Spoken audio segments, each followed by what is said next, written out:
A matter of perspective. Let's look at Numbers 13, verse 30. Numbers 13, verse 30 says, "Then Caleb silenced the people before Moses and said, 'We should go up and take possession of the land, for we can certainly do it.'" A matter of perspective. You've probably seen the drawing of the duck and the rabbit. It's a single image that, viewed from one perspective, looks like a duck, but viewed from another perspective, looks like a rabbit. Another example is the drawing of a single figure that, from one angle, looks like a haggard old woman, and from another angle, looks like a beautiful young woman. How one sees the images is all a matter of perspective. When Moses sent 12 men into Canaan to do reconnaissance, to learn about the land and its inhabitants, the men returned with different perspectives. 10 of the men told Moses the land was unconquerable. There were giants in the land, and their cities were impregnable. But 2 men, Joshua and Caleb, had a different perspective. They believed God would give them victory and give them the land.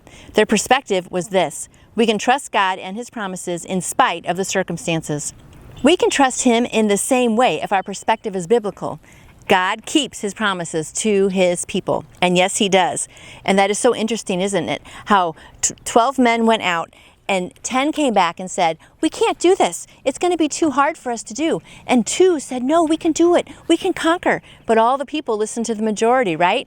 And like they always say, the majority is not always right. Sometimes, you got to really stop and think. But everyone said, you know what? If these 10 are saying we can't do it, we're not going to do it. So I hope today that you have friends like those 2, like Joshua and Caleb, who are telling you, you can do it, you can do it. And when God tells us we can do something, for goodness sakes, we do need to listen to Him and actually follow through and follow Him and do it. And you'll see, I know He's brought me through many amazing things that sometimes I wondered, can we do it? I'm thinking, God, I think you can. And sure enough, He has pulled me through many times. So anyway, I hope today that you have good friends that are like the 2, or that you are like those 2. And just stand up in the crowd and say, you know what, people, I think God can do this.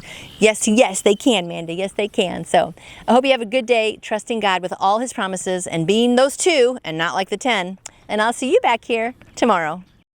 You can order your own copy of Strength for Today by Dr. David Jeremiah by going to davidjeremiah.org or calling Turning Point at 877-998-0222.